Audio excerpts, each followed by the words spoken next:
e após excluir...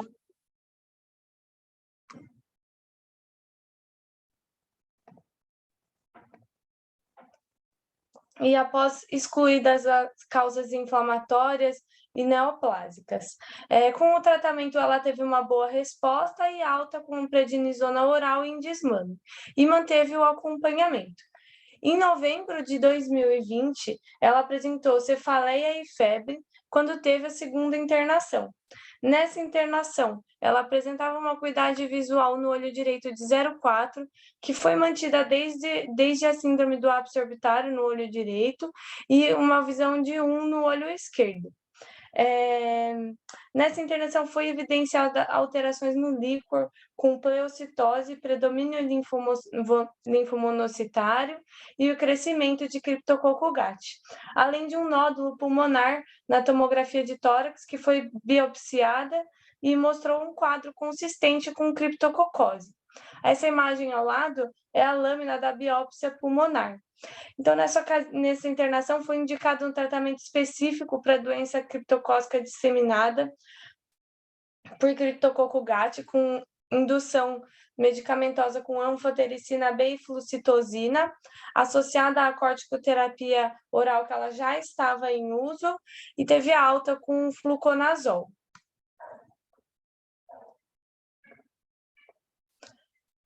Em abril, ela apresentou um novo episódio de cefaleia, náuseas, e agora associado a baixa acuidade visual no olho esquerdo. Ela mantinha-se em uso do fluconazol, e na fundoscopia, como a gente pode ver na retinografia, ela apresentava um nervo óptico com bordos não nítidos, um infiltrado difuso na coroide e mais evidente na arcada temporal inferior, que está evidenciado pela setinha laranja aqui, e como ela mantinha-se em tratamento com o fluconazol, na tomografia de tórax, ela teve melhora do nódulo, e no líquor, ela não apresentava alterações, foi indicada uma nova pulsoterapia pela equipe da neurologia clínica. E após a pulsoterapia, a paciente referiu melhora da acuidade visual e teve alta com a dose mais alta da prednisona oral. Nessa ocasião, ela não foi avaliada pela equipe da UVIT e a gente não teve acesso a mais informações do prontuário. Mas ela manteve o acompanhamento e, em junho, ela teve a primeira consulta no setor de uveíte. Ela apresentava uma queixa de baixa acuidade visual no olho esquerdo há 15 dias, associada a fotopsias e moscas volantes. Ela mantinha-se em uso da prednisona oral e fluconazol, com uma acuidade visual estável em ambos os olhos, de 0,5 no olho direito e 0,9 no olho esquerdo. Na biomicroscopia, apresentava uma cruz de células no vítreo anterior do olho esquerdo e a pressão intraocular foi mantida normal em todo o acompanhamento. Essa é a retinografia dela dessa primeira consulta em junho.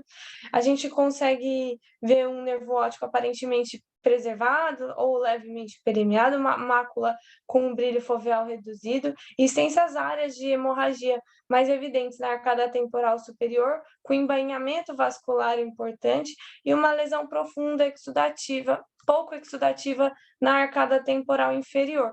Mesma localização vista na retinografia de abril também. Nos exames laboratoriais, ela apresentou um IgG positivo para vírus herpes simples, zoster e o citomegalovírus, e um FAM positivo pontilhado fino. No OCT, no olho direito, não apresentava alterações, e no olho esquerdo tinha uma pequena celularidade vítrea, pontos hiperrefletivos intrarretinianos, pequeno fluido subretiniano foveal e fluido intrarretiniano na região temporal, com a depressão foveal preservada.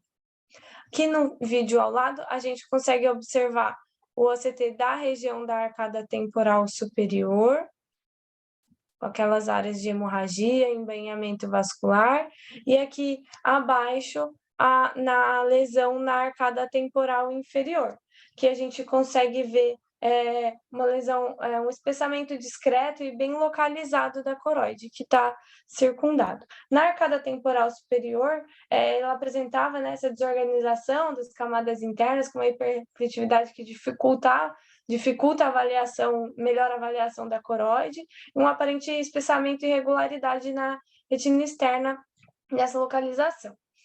A anjo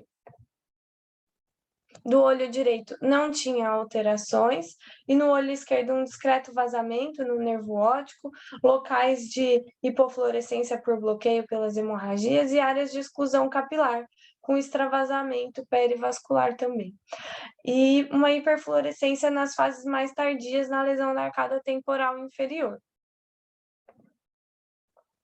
Resumindo, uma paciente do sexo feminino, negra, de 48 anos, que teve os seguintes diagnósticos: de uma paquimeningite hipertrófica idiopática esclarecer em agosto de 2020, síndrome do ápice orbitário, também nessa mesma época, que na ocasião foi tratada com pulsoterapia, e após mais ou menos 5 meses, o diagnóstico de criptococose disseminada com esses achados oculares. Diante dessa apresentação clínica, eu gostaria de abrir para a discussão de diagnósticos clínicos e diagnósticos diferenciais. Perfeito. Se você puder voltar para o slide anterior, eu acho que, porque a história dela é longa, antes do Irata e da Joyce comentarem, eu queria ver se algum assistente da retina quer fazer algum comentário aqui desse caso.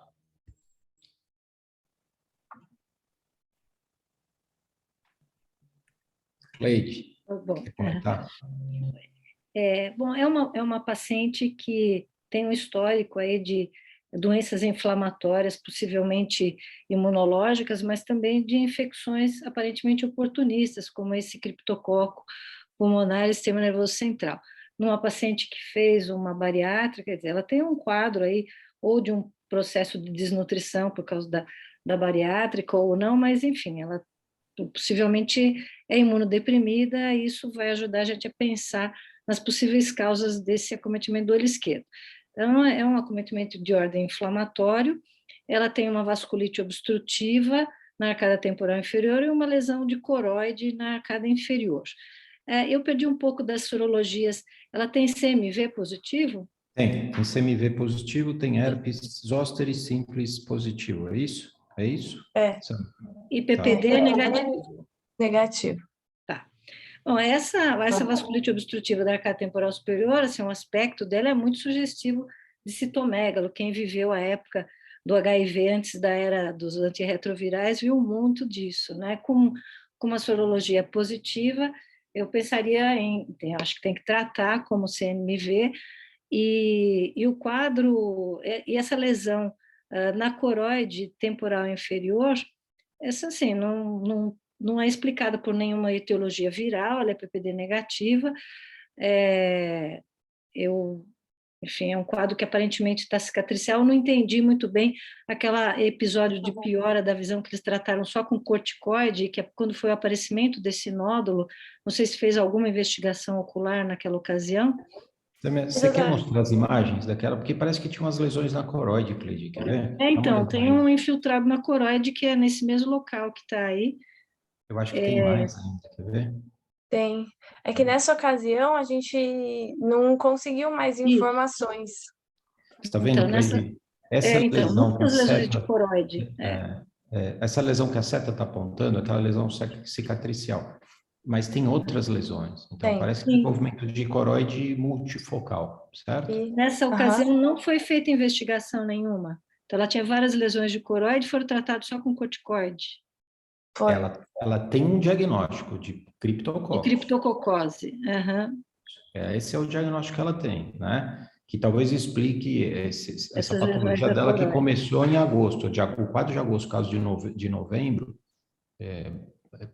muito possivelmente. Depois o Irata e a Joyce vão comentar. Bom, eu acho que ela tem uma associação de agentes, o que é incomum, mas esse quadro de vasculite é por CMV, e o quadro de infiltrado da coroide, ou a CMV não explica, mas provavelmente o resto do quadro dela de base, não sei se a criptococose dá nódulos, assim como lembra nódulo de tuberculose, de sarcoidose, mas de criptococose não sei se dá acometimento de coroide. De qualquer forma, acho que tem que iniciar o tratamento para CMV e parece que a lesão da coroide aparentemente está cicatrizada, né? Tá. Ô, Cleide, imagina que ela tem o envolvimento da coroide, imagina que o Cryptococcus possa dar envolvimento de coroide, pode dar uma coroidite assim, multifocal. Imagina que ela possa ter uma recidiva com uma inflamação, uma coroidite logo abaixo desses vasos, onde você vê que tem uma artéria embainhada e uma veia embainhada aí, né? Ela teve uma oclusão talvez mista, né? Porque ela tem uma exclusão capilar muito grande aí, né? Eventualmente, o mesmo agente que causou anteriormente essa coroidite, pode ter causado uma recidiva com essa inflamação dos vasos. E daí você ter um quadro, uma vasculite secundária, uma inflamação da coroide, uma retinite associada, né? E é possível isso? Possível, né? Acho que possível é. Até porque o ACT, que corta essas lesões, aí mostra um comprometimento de retina interna com uma reação do vítreo, que é uma lesão sugestiva. Tem vários estudos, né, de fungos, acometimento retiniano de fungo, que mostram um aspecto parecido com esse. De qualquer forma, eu acho que com o CMV positivo, eu acho que não pode deixar de... Sim, com o IgG positivo, tem que tratar as duas coisas, mas acho que é possível que só... Mas aí eu teria que pesquisar para ver se o criptococo pode dar uma vasculite obstrutiva. Tá, perfeito. Então, são duas hipóteses, certo, Cleide, que a gente poderia pensar em agentes infecciosos, basicamente, né? Criptococcus causando todas as alterações, ou uma associação por imunodepressão, ela está usando corticoide há longo tempo, e tem uma sorologia positiva para citomegalo, eventualmente ter envolvimento por citomegalo aqui, mas o citomegalo a gente vê mais uma lesão necrotizante, não uma vasculite com um quadro mais localizado, talvez vascular, e o restante da retina secundariamente envolvida por essa isquemia, né? Mas é uma hipótese. Talvez fazer um PCR, né? PCR é a única maneira, assim, definitiva, se não for fazer um tratamento baseado só na sorologia, seria um PCR. Ou um teste terapêutico, você escolhe o que você quer tratar. Eu faria o teste terapêutico, Tá, perfeito. Perfeito, Cleide, ótimo. Alguém, antes do Irata e da Joyce falarem, comentarem, alguém quer fazer mais algum comentário nessa linha, não? Se alguém não tiver com áudio aberto, pode escrever no chat, tá?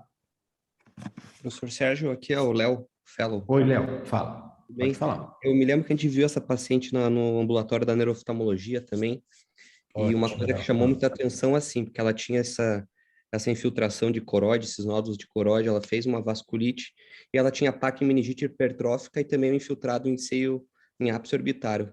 A gente chamou atenção para a gente a possibilidade de sarcoidose, ainda mais aquele nódulo pulmonar. Mas como eles fizeram a biópsia e veio o criptococo tanto no nódulo pulmonar como no líquor, realmente a possibilidade de uma doença inflamatória secundária ao criptococo GAT ficava mais forte. E pode também explicar, porque o criptococo, o fungo, pode causar paquim-meningite também. Então, a gente ficou mais com o lado do fungo. Isso. Então, mas sarcoidose, a princípio, é um diagnóstico diferencial, certo? Pelo menos nessa fase que você viu, né? Mas como ela tem evidência do criptococcus na meninge e na órbita também, é isso? Isso mesmo. Era toda a meninge, na dura mater e no ápice orbitário. Perfeito. Tá bom, ótimo, Léo. Irata, Joyce, vocês querem fazer um apanhado do caso, um resumo e mostrar, comentar a evolução dele, que a Samia vai mostrar em seguida? Sérgio, essa paciente ela foi na UVIT e a neurologia foi lá, o Luiz Henrique, que é o responsável, foi lá pela enfermaria, foi lá discutir com a gente. Quando ele apresentou isso, ele foi com essa possibilidade de um diagnóstico de uma eventual sarcoidose pelo conta da paquim-meningite e do quadro da síndrome do ápice orbitário. Então, ele foi achando que poderia ser, até foi o infectologista junto, mas ela tinha essa história dessa infecção pelo criptococo GAT. Quando nós vimos a primeira vez, a minha primeira impressão é que era um quadro infeccioso. A minha primeira hipótese era uma infecção pelo cripto.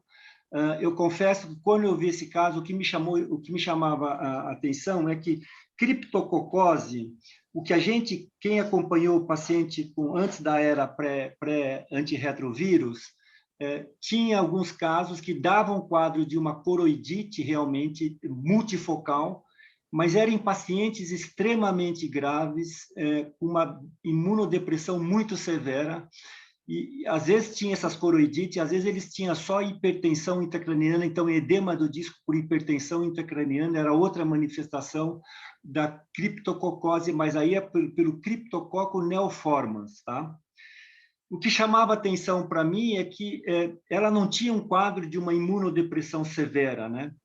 Então, eu estava achando estranho. Aí, depois que a gente foi estudar e viu que o Cryptococcus gat não tem aquele mesmo quadro do Cryptococcus neoformans, quer dizer, pode afetar pacientes que não são tão imunocomprometidos quanto o Cryptococcus neoformans. De qualquer forma, você pode ter um quadro de uma coroidite. Então, em relação ao que a Cleide falou, eu realmente não pensei no quadro. Eu acho que é um diagnóstico diferencial o CMV, mas se você pensar, volta naquele slide, Samia, um pouquinho, que você teve precedendo esse quadro mais exuberante, aquele múltiplos focos de coroidite, que ele já tinha uma cicatrizada, mas que evoluiu, esse que tem a seta, que depois ficou cicatrizado. Então, quando ele veio, já veio com esse foco que está a seta cicatrizado, e outras múltiplas lesões na coroide. Então, quer dizer, isso não seria o início de um citomegalovírus. O citomegalovírus pode começar numa fase muito inicial, como lembra um exudato algodonoso, um pouco maior, com um pouquinho de hemorragia, é um quadro de retinite mesmo, tá?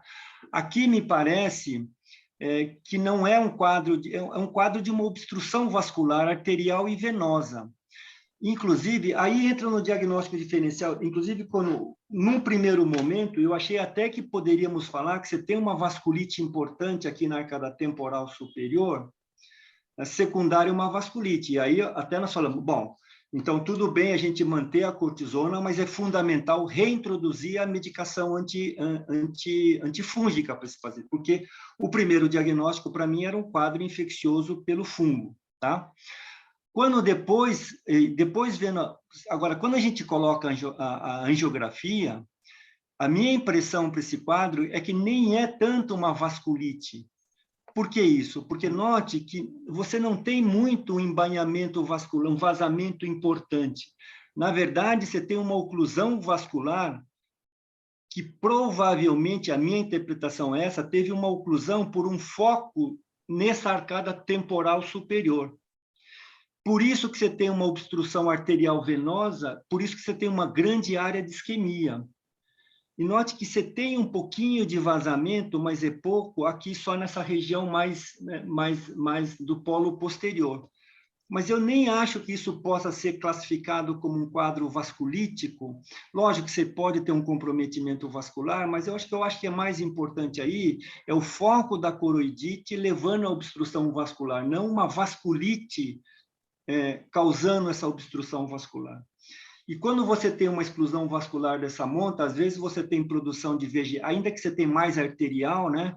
Então, quando você tem obstrução arterial, você tem menos VEGF, você já tem uma atrofia da retina, mas um pouco que você possa ter pode levar esse vazamento perivascular, sem ser um processo primário inflamatório do vaso, mas só por uma produção de VEGF que leva esse vazamento perivascular. Então, nesse momento, então, meu primeiro diagnóstico foi que ela tinha um quadro de uma coroidite pelo Cryptococcus gat, e essa coroidite levou uma obstrução vascular, arterial e venosa, nesse ramo temporal superior. E aí, o tratamento fundamentalmente é o uso do antifúngico, e como você tem um comprometimento vascular mais difuso, eventualmente você pode associar, é razoável você associar um esteroide sistêmico associado. Essa foi a nossa impressão, Sérgio.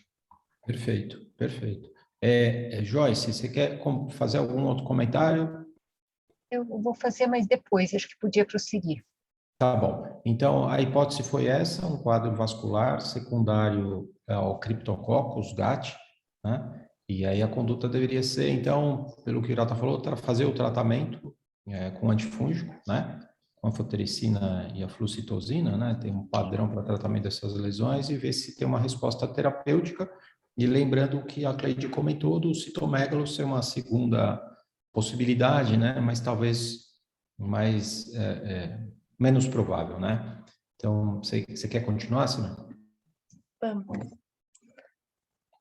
Então, a nossa hipótese diagnóstica foi de uma coroidite multifocal em diferentes fases de evolução, com oclusão de ramo arterial e venoso da arcada temporal superior. Além disso, ela tinha os diagnósticos clínicos pela neuro, infecto e pneumo de criptococose disseminada com acometimento pulmonar e de sistema nervoso central, confirmados, né, por biópsia, já em tratamento numa fase após a indução, que é o tratamento com o fluconazol, e com o principal diagnóstico diferencial de não infeccioso de sarcoidose, que para nós, pelo quadro ocular, como o Dr. Hirata e o Léo comentaram, também foi um dos nossos diagnósticos diferenciais. Então, a nossa conduta nesse momento foi a manutenção do tratamento e o acompanhamento clínico. Em setembro, ela teve uma nova piora da cefaleia, com uma queixa de baixa acuidade visual bilateral, embora na medida subjetiva a acuidade visual manteve-se preservada, e de 0,5 no olho direito e 0,9 no olho esquerdo, e em discussão com a neurologia e com a infecto, optamos pela reintrodução do tratamento para criptococo, reintrodução, né, da fase de indução do tratamento com anfotericina B e flucitosina, indicado tanto pelo quadro sistêmico quanto pelas manifestações oculares e pela queixa de baixa acuidade visual. Em novembro, a gente pode ver a evolução após essa nova dose de indução da anfotericina B e da flucitosina, que tem uma melhora no OCT, tanto da região da macular, quanto da região da arcada temporal superior, e a região do foco temporal inferior com um aspecto mais cicatricial. Aqui à direita está passando o vídeo das fases iniciais, e a esquerda e a direita o OCT mais atual da paciente. E hoje, na avaliação mais recente, a paciente mantém uso de prednisona oral e optado pela pelo quadro da plaque meningite inflamatório, e quando houve a tentativa de suspensão da medicação, ela retornou aos sintomas de cefaleia, e então manteve o uso da prednisona oral e também do fluconazol profilático. A acuidade visual mantida de 0,4 no olho direito e 0,9 no olho esquerdo, e na fundoscopia o olho direito apresenta uma palidez que mantida desde a síndrome do ápice orbitário, e no olho esquerdo os focos cicatriciais de coroidite, tanto na arcada temporal inferior, que a gente já tinha visto, mas também agora é mais possível de ver na arcada temporal superior, sugerindo, então, que essa oclusão de ramo temporal superior arterial e venosa tenha sido como uma consequência desse foco de coroidite, que a gente consegue evidenciar tanto na retinografia quanto na autofluorescência, aqui em cima. Na angio tem essa extensa área de exclusão capilar com a retina isquêmica, mas nesse momento, pelo comprometimento também arterial, foi optado por acompanhamento e não fazer a fotocoagulação, porque tem menor estímulo de VEGF com a oclusão arterial associada. e um resumo do caso, da evolução, né? Desde a primeira apresentação em abril com essa coroidite multifocal e o desfecho da paciente após o tratamento e o retratamento específico para criptococo. Gostaria de abrir para discussão e comentários. Bonito caso, né? Só comentando aqui, tem uma pergunta da Mirella Gomes, de tratamento com laser dessa área de discussão capilar. Ela fala que não é necessário tratamento, como a Samia comentou, porque não tem neovasos, a conduta é essa mesmo. Se você não tem neovascularização ativa, você não trata essa área de exclusão capilar, a não ser que você vá perder o segmento do paciente por algum motivo. Você imagina que ele ele não mantém um segmento adequado, e aí você pode profilaticamente fazer laser, mas normalmente, num paciente como ela, que está mantendo o segmento, a gente não precisa tratar desde que você não tenha neovaso ativo aí, né? Irata, deixa eu fazer uma pergunta para você e para a Joyce. Ela estava usando o fluconazol, que doença difícil, né, criptococcus, porque ela estava usando o fluconazol. E na vigência de fluconazol, ela teve a recidiva, e dela retratou com anfotericina e flucitosina. É isso mesmo? É isso. Quando ele levou essa paciente para a gente discutir lá com a uveíte, na verdade, nós que indicamos o retratamento com anfotericina, porque ela vinha fazendo, eu falei, não, isso aqui você tem que fazer uma dose de ataque de novo. Então, por conta do quadro ocular, que ela foi feita um retratamento como dose de ataque, aí é internado com anfotericina B. Isso que foi a história da coisa, quer dizer, ele veio na dúvida se isso poderia ser pelo fungo ou não, e a nossa impressão era que sim, que era um quadro por infecção fúngica ativa e que teria que ser feito o tratamento com anfotericina B. Eu acho que foi isso, não foi, Joyce, que eu me lembre? Foi uma discussão bastante extensa e polêmica, que realmente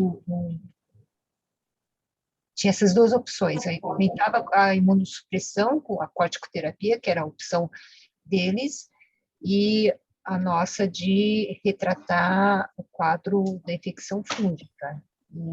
E aí eles seguiram essa conduta que foi a nossa orientação e manteve a dose do corticoide na dose que estava sendo mantida, que a ideia deles era aumentar a dose do corticoide, né?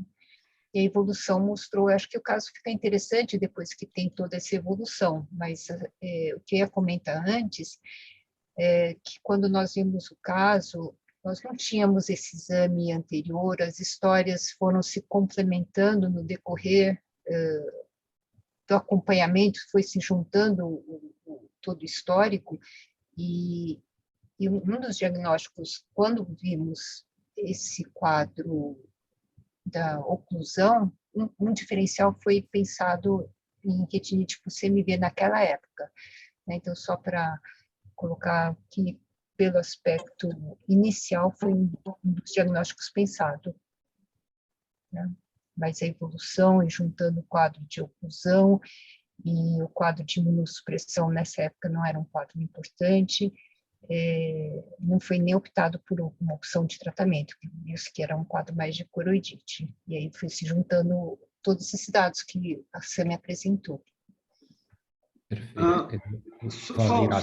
Só uma última observação, Samia, fora essa primeira biópsia positiva, na sequência ela teve uma segunda biópsia positiva também, não teve? Pulmonar? Não, doutor. Foi só uma. Mas ela teve uma outra confirmação do criptococcus. Ela tinha um líquor, professor. No líquor. Então, quer dizer, ela tem, mas em tempos diferentes, não foram? Sim, no líquor foram 2 apresentações. Então, isso que eu ia falar, quer dizer, ela tinha uma reagudização no líquor também, então não tinha por que não, na minha opinião, não tinha por que não retratar essa paciente, entendeu, Sérgio? Quer dizer, fato concreto é que ela tinha sido tratada e tinha uma comprovação no líquor que ela estava tendo uma recidiva do quadro da criptococose. Então, embora nessa época tanto a infectologia quanto a neurologia estavam resistentes a fazer um retratamento com anfotericina B. Mas eu falei, veja, se tem uma recidiva no sistema nervoso central também, não tem como não retratar com anfotericina. Exato. Essa foi a nossa impressão. E foi isso que fez ela manter a visão, recuperar a visão, aliás, né? Então, essas duas fotos aqui a gente vê, né, com um ano de segmento aqui, junho de 2021 a de cima, na recidiva, na segunda recidiva dela, né, com quadro de vasculite, de oclusão vascular, e um ano depois depois de ela ter feito o tratamento, né, com antifúngio recomendado pela uveíte, né? E aí ela estabilizou o quadro, né? Ficaram as sequelas de oclusão arterial e venosa na arcada temporal superior, mas sem envolvimento macular, né? Caso bonito, Irata e Joyce, ótimo. E o caso interessante é porque é pelo Cryptococcus gat, não é o Cryptococcus neoforme que a gente mais frequentemente via no passado em paciente com imunodepressão grave, né? Esse é o segundo aspecto que é interessante. O GAT, infelizmente, todos nós somos risco, né? Principalmente depois a senhora vai falar que quem tem contato com pombo, né? E fica abraçando árvore também, né, Samia? Casca de árvore, tem Cryptococcus gat. Ai, ai. Então... Deixa eu perguntar uma coisa, esse criptococo, ele dá só comprometimento de coroide ou ele pode dar também retinite, vasculite? Eu acho que a maior documentação, Cleide, é de coroidite, coroidite secundariamente com envolvimento da retina secundária, né? Mas primariamente de coroide.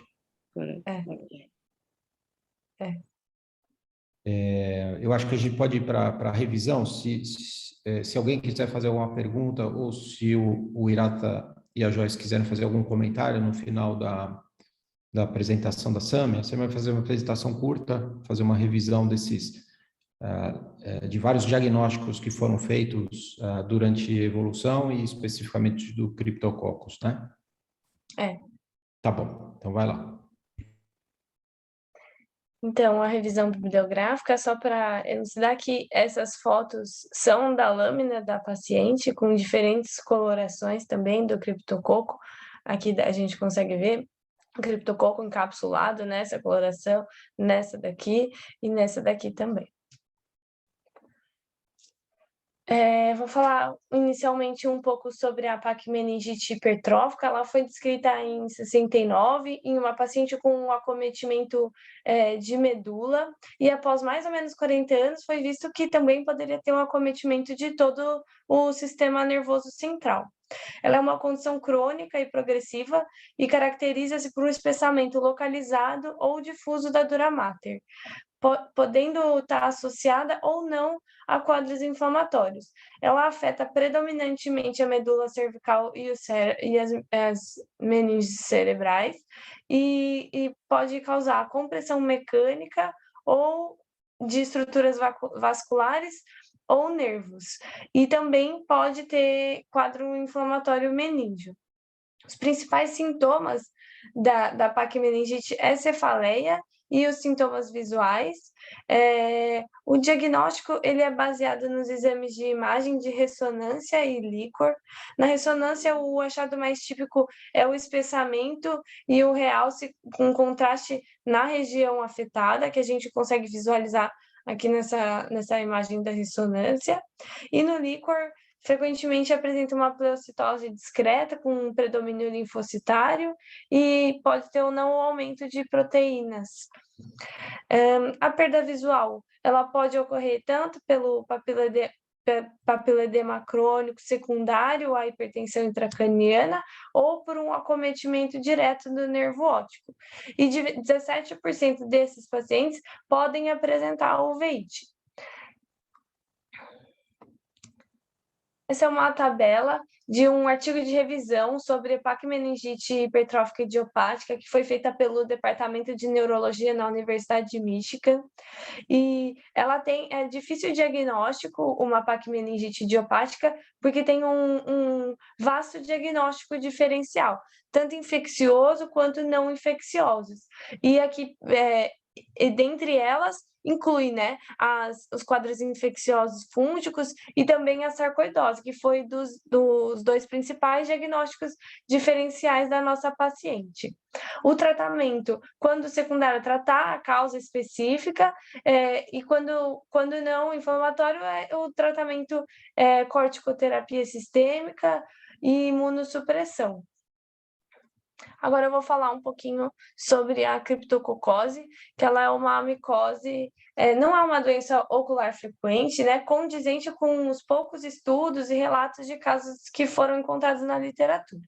Ela é causada por um fungo leveduriforme encapsulado, que é um patógeno intracelular facultativo, e são descritas 2 variantes, a Cryptococcus neoformans e a Cryptococcus variante GAT. E cada uma delas ainda tem diferentes sorotipos. O Cryptococcus neoformans, ele tem uma distribuição mundial e ele foi isolado em várias fontes da natureza, no solo, madeira em decomposição, vegetais, frutas e também em excrementos dos pombos. Ele acomete predominantemente pacientes imunossuprimidos, com forte associação em pacientes com HIV, que é um fator de risco para a infecção disseminada da criptococose, especialmente a meningoencefalite, que é a manifestação mais comum na forma disseminada e a principal causa de morte desses pacientes. O Cryptococcus GAT, ele mostra uma distribuição com preferência pelo clima tropical e subtropical. Foi recuperado do ambiente em detritos de plantas, em espécies de eucaliptos, e pode acometer tanto pacientes imunossuprimidos quanto pacientes não imunossuprimidos. E está mais frequentemente associado a infecções em pacientes não imunossuprimidos quando comparados com o Cryptococcus neoformans. Nessa imagem aqui, a gente consegue observar, é uma ilustração de como é o ciclo de transmissão. Ele começa com a inalação de células de levedura desidratadas que atingem vias aéreas distais e entram em contato com macrófagos alveolares. Ela faz a infecção local e essas células proliferam localmente e disseminam-se por via hematogênica para o cérebro e atravessam também a barreira hematoencefálica. Então, ela pode acometer todos os órgãos do corpo. E um hospedeiro que tem uma resposta imune eficaz, a maioria desses criptococos inalados, eles são eliminados localmente. Além dessa diferença epidemiológica das 2 variantes, elas apresentam também diferenças fenotípicas, bioquímicas e genômicas. O acometimento intraocular ele é incomum e, quando ocorre, apresenta-se mais frequentemente como a coroidite e corioretinite, mas também pode se manifestar como papiledema, perda visual e paralisia de nervos cranianos. Para o acometimento de sistema nervoso central e doença disseminada tanto pelo Cryptococcus GAT quanto neoformans, o tratamento é o mesmo. É a dose de indução com anfotericina B e flucitosina e a manutenção com o fluconazol oral por no mínimo 8 semanas. Esse é um relato de caso publicado em 2020 que mostrou voides na coro capilar por uma coroidite criptocócica, que foi documentada com OCTA. Trata-se de um paciente de 69 anos, sem queixas oftalmológicas, que estava em tratamento para leucemia e apresentou um quadro de neutropenia febril. E durante a internação ele foi diagnosticado com fungemia, tanto nas hemoculturas quanto no líquor pro Cryptococcus neoformans. Então foi solicitada a avaliação da equipe da oftalmologia, mas o paciente não apresentava queixas visuais. No exame ele apresentava uma acuidade visual preservada em ambos os olhos, sem alterações na biomicroscopia e pressão intraocular também dentro da normalidade, e alguns achados na fundoscopia, que podemos ver aqui na retinografia, né? A gente vê múltiplas lesões amareladas, profundas e algumas hemorragias envolvendo o polo posterior. As lesões amareladas têm tanto no polo posterior quanto em média periferia. No OCT, a gente consegue ver algumas células vítreas não muitas células vítreas, a retina interna encontra-se preservada e tem uma disrupção na retina externa, nos locais correspondentes com as lesões amareladas e um espessamento coroidiano. A anjo encontrava-se normal e na endocianina mostrou múltiplas lesões hipocianescentes correspondentes às lesões amareladas vistas na retinografia. No OCTA, os plexos superficiais profundos não apresentavam alterações e apresentavam os vazios de fluxo, né, os voids na coro capilar, que eram correspondentes com as áreas hipocianescentes da endocianina. Então, o paciente realizou o tratamento específico durante a internação, porém, no relato não teve a documentação após o tratamento específico. E, por fim, um último slide do artigo mostrando isolamento ambiental do criptococo GAT e da variante Neoformans da variante GAT na cidade de São Paulo. Ele foi publicado no ano 2000 e teve o objetivo de determinar a ocorrência ambiental de ambas as variantes em toda a cidade de São Paulo. Foram escolhidos locais com grande quantidade de fezes de pombo e também em material vegetal de árvores de eucalipto. Foi selecionado um total de 38 locais no centro da cidade, igrejas, praças e parques, onde foram coletadas o material vegetal. Esses locais eles foram divididos em locais protegidos e desprotegidos, quando sofriam a influência climática, né? Os locais desprotegidos. E os locais protegidos, locais fechados. Foram coletadas as amostras e foi considerado positivo quando teve o crescimento de fungo na amostra, né? O Cryptococcus neoformans, ele foi isolado em 26,3% dos locais selecionados no centro de São Paulo, com a contaminação marcada por fezes de pombo. E foram coletadas 112 amostras e o criptococo ele foi isolado em 69,8% dessas amostras, que foram coletadas essas amostras 69,8% dos locais protegidos, e uma menor quantidade foi vista de criptococos em locais desprotegidos. Isso porque eles apresentam uma baixa termotolerância, e também apresentam uma alta resistência e proliferação nesses locais protegidos. Eles preferem temperaturas mais quentes. E nos parques, as amostras coletadas nos parques, no solo, nas árvores, nas cascas das árvores, principalmente dos eucaliptos, também tiveram positividade para ambas as variantes, especialmente para o Cryptococcus gat, que é o local que maior encontra essa variante do criptococo, corroborando com o crescimento do Cryptococcus gat, a preferência pelos climas tropicais. Então, os resultados mostraram que o Cryptococcus neoformans e também o GAT, eles estão presentes no nosso ambiente urbano, na cidade de São Paulo, em locais de grande número de pessoas circulantes, um local de grande circulação de pessoas, né? Se a gente vê aqui nessa tabela, tem o Parque Aclimação, o Parque Ibirapuera, locais que bastante frequentados. E no centro foi a Praça da Sé, Teatro Municipal, Estação de Trem da Luz, diversos locais de grande circulação mesmo. É isso, obrigada. Ótimo, Samia. Então, São Paulo é endêmico para criptococos. Cuidado com pombos, né? Ótimo, parabéns, Samia, pela revisão. Ótimo, excelente, excelente. Joyce e Irata, querem fazer um fechamento aqui? Nossa, da minha parte, não. Acho que era isso mesmo. Já comentamos. Joyce?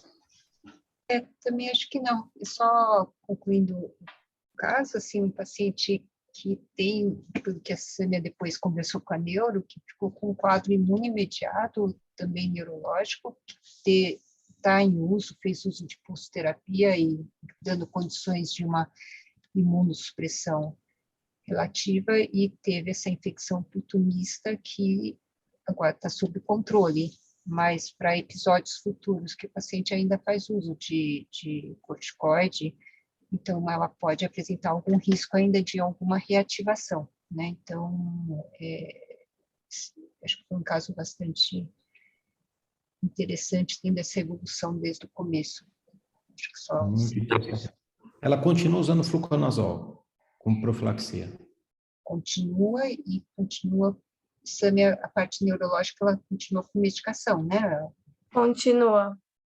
Tá. Continua com corticoide. Perfeito. Ótimo, ótimo. Então, super obrigado, Joyce Hirata. O Veit sempre traz casos espetaculares aqui, e super bem estudados e super bem conduzidos. Então, parabéns, tá? E obrigado pela apresentação. Parabéns, Samia. Ótima apresentação, né? Obrigada. Muito bom. Convido, se vocês quiserem, para continuar aqui na reunião. Eu vou ficar mais um pouco, depois eu vou ter que sair. Desculpe, Sérgio, que eu tenho compromisso. Não, sem problema. Ok. Mas um abraço a todos. Foi um prazer, sempre um Obrigado, prazer Hirata. participar. Um abraço. A gente que agradece. Obrigado, Hirata. Obrigado, Joyce. Obrigado, Sam. Então, a gente vai continuar com a imagem da semana. O Rony QR3 vai apresentar, certo, Rony? Isso, doutor. Então, pode compartilhar. Deixa eu colocar aqui. Tá, joia. Foi? Foi a tela do seu computador. Opa, aqui. Um artigo. Isso, agora sim. Pronto. Ótimo, perfeito. Então, boa noite a todos. Me chamo Rony, sou o R3 aqui do serviço. Primeiramente, gostaria de agradecer ao Dr. Sérgio pelo caso, que é um caso do nosso serviço, e ao meu colega Daniel Olmotti, também que ajudou aí com a elaboração da revisão. Então, a imagem da semana, eu gostaria de mostrar aqui esse OCT. E já abri para a discussão, né, dos diagnósticos. Eu coloquei bem o corte, eu coloquei o vídeo, prefiro colocar já o corte bem foveal e lateral, que é o que mais chama atenção no quadro. Tá. Então, tem essa imagem do olho direito e do olho esquerdo, semelhante, com esse tipo de lesão. Depois você vai mostrar o restante da avaliação. O corte aqui. Né? Perfeito, isso. Esse é o corte foveal. Tá. Quem quer falar de diagnósticos diferenciais aí?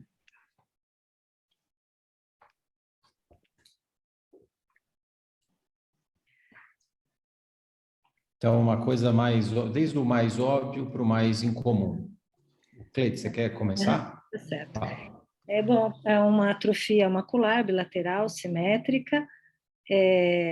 Claro que a gente não pode excluir uma atrofia geográfica, mas nem essa retina aparece de paciente idoso, até porque tem uma espessura grande, o telepigmentar é liso, não tem nenhuma evidência de degeneração macular, então aí a gente parte para as distrofias, que são quadros bilaterais simétricos. Uma atrofia tão grande, com transmissão da luz na fóvea e comprometimento completo de todas as camadas externas na fóvea, sugere, primeiro, Stargardt. Distrofia de Cones a gente pode pensar também, mas ela geralmente tem um comprometimento um pouco maior ao redor da fóvea, mas, quer dizer, um comprometimento maior, não só tão localizado, mas, enfim, pelo OCT exclusivamente não dá para excluir. E acho que para mim fico com essas.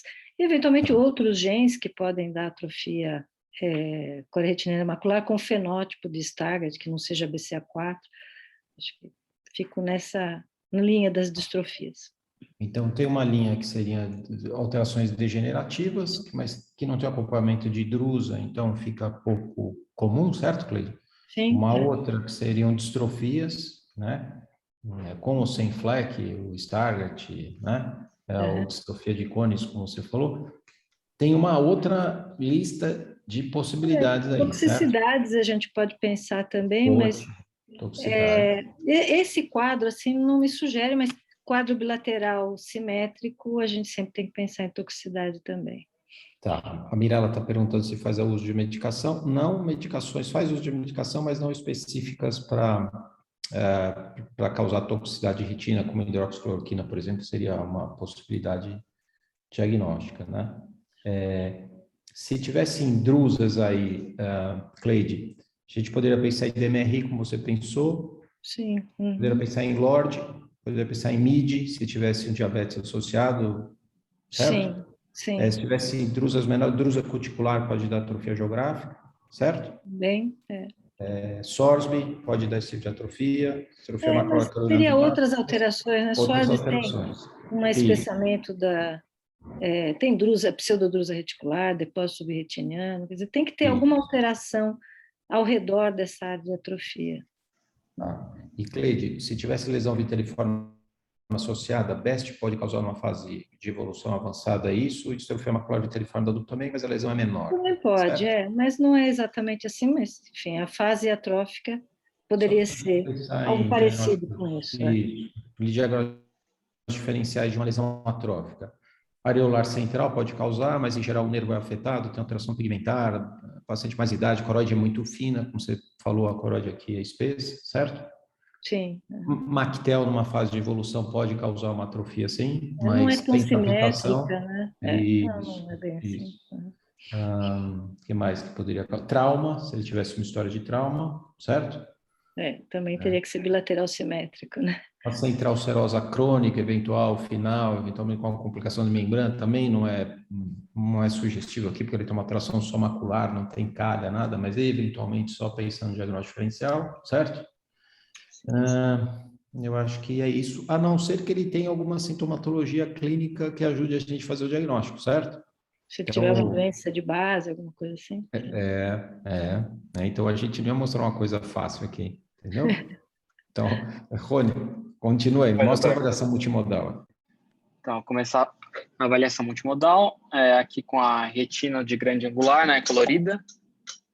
Aí, chama a atenção mais aqui a região macular. Quer falar, doutor, para chamar alguém? Não, acho que aqui chama pouco atenção, certo, Cleide? A Cleide chamou atenção para dois diagnósticos. Target chama pouco atenção aqui, né? Tem pouca alteração pigmentar aqui, né? Exato. O que mais chama é aqui na retina, na OCT, né? Isso. Mostra... A papila parece um pouco pálida, mas até aí não... Isso, temporalmente, né, doutora? Sim. Um pouco mais. Isso, foi bem observado. E o próximo, doutor, para autofluor. Autofluor, ele tem uma hipoalto central, né, com uma borda hiperalto, discreta. Isso, aqui a hipo e aqui a bordinha mais discretinha, com a hiperalto que o doutor falou. Deu para ver, certo? Sim. Deu. Aqui. O Stargardt daria uma alteração muito maior, e a distrofia de Cones também, né? Então, parece que não está encaixando em nada do que a gente falou aqui, certo? A gente fez um diagnóstico diferencial amplo, de drusas não tem das distrofias, de outras alterações, ou com lesão viteliforme associada, certo? Então, tem alguma quadro clínico associado, que seria um outro diagnóstico diferencial, são patologias sistêmicas que causam atrofia macular? Rony, perguntando para você aí. Não, sim, esse paciente... posso falar. Então, esse paciente tinha um quadro de ataxia cerebelar. Para alguém tentar acertar, doutor, com base nisso? Então, ataxia cerebelar... E mais um dos subtipos, né, pode dar uma atrofia desse tipo, desse paciente, né? Exato. E o que o Rony omitiu propositalmente foi que ele tinha um quadro neurológico já avançado, né? Mas pode abrir com esse quadro também, certo? Exato. Então, escreve. Então, se você quiser seguir e fazer uma revisão, é interessante esse caso, bem interessante. Pode continuar. Perfeito. Tá já dando continuidade aqui, então. Opa. Acho que tem que clicar aqui. Então, a paciente com ataxia espinocerebelar do subtipo 7, né? Aí ele fez aqui no nosso serviço, né, o teste molecular, diante dessa suspeita, igual o doutor falou, que era o quadro, né, da ataxia, né, da incoordenação motora, mais essa alteração retiniana na região macular. Na investigação aqui, conforme a seta, um dos alelos dele, o alelo 2, foi vista a repetição aqui no gene ATXN7, né, que é o gene da ataxina número 7, com uma expansão dos trinucleotídeos acima de 36, né, que é o limite superior da normalidade. Então, aqui em 41, que é a sequência CAG. Aí, assim, na interpretação, né, ele foi identificado, né, essa alteração nesse gene, que codifica, né, a proteína, a taxina, e entrou dentro das ataxias espinocerebelares, sendo que a subtipo 7 está dentre as mais comuns, que daí faz parte do teste. Então, aqui foi confirmado o diagnóstico com a suspeita clínica. Perfeito. É um paciente que até acompanha na neurologia do nosso serviço também, aqui no HC.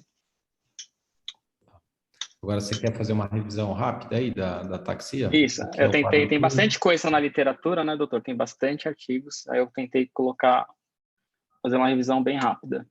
Então, atrofia espinocerebelar do tipo 7, eu colocar as palavras-chave da patogênese.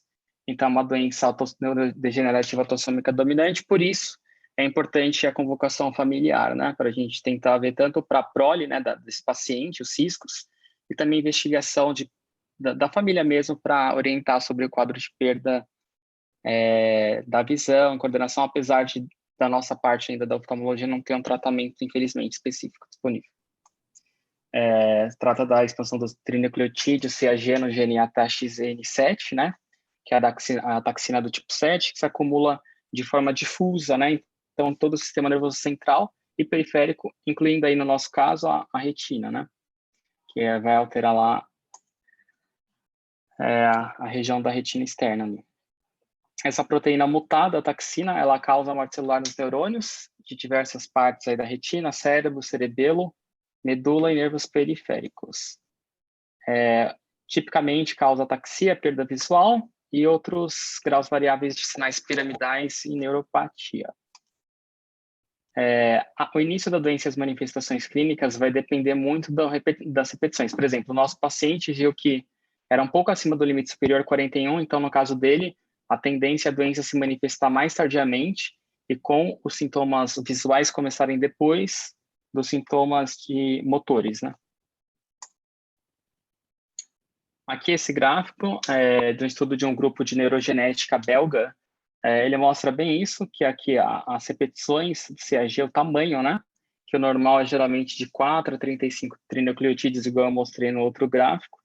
E aqui os pacientes a partir, né, de 37, aqui no nosso caso 41 paciente, mostra que a idade de início da doença tende a ser mais curta conforme mais repetições. E outra coisa interessante, a doença tem um caráter hereditário, em que o padrão dela, a autossômica dominante, conforme passa as gerações, o tamanho dessa anomalia, ele se multiplica porque se dá pela meiose, né? Então, o que acontece? O filho tende a manifestar a doença mais precocemente e com um quadro mais grave do que o pai. O neto, mais recente ainda, e mais grave que o avô, por exemplo, e assim sucessivamente. Aqui a clínica oftalmológica, então, incluem os sintomas para a gente oftalmologista, né? Fotofobia, descromatopsia, diminuição da visão e hemeralopia, que é a hemeralopia, a perda da visão em ambientes com boa condição de iluminação, ao contrário da aniquilotopia. A aparência do fundo de olho pode ser bastante variável, a depender, né, do estágio da doença. Igual no nosso caso, a alteração macular ali na retina colorida não chamava tanta atenção ainda, né? Era mais, o OCT, por exemplo, chamava muito mais atenção ali, desse quadro de distrofia no cone bastonite, né? A normalidade da movimentação ocular também pode apresentar, enfim, diversos padrões de nistagmo. E nos exames oftalmológicos também podem ser vistas alterações em outros compartimentos, que não só ali retiniano. o OCT, né, mostra esse afilamento da região macular, principalmente da camada externa ali, né?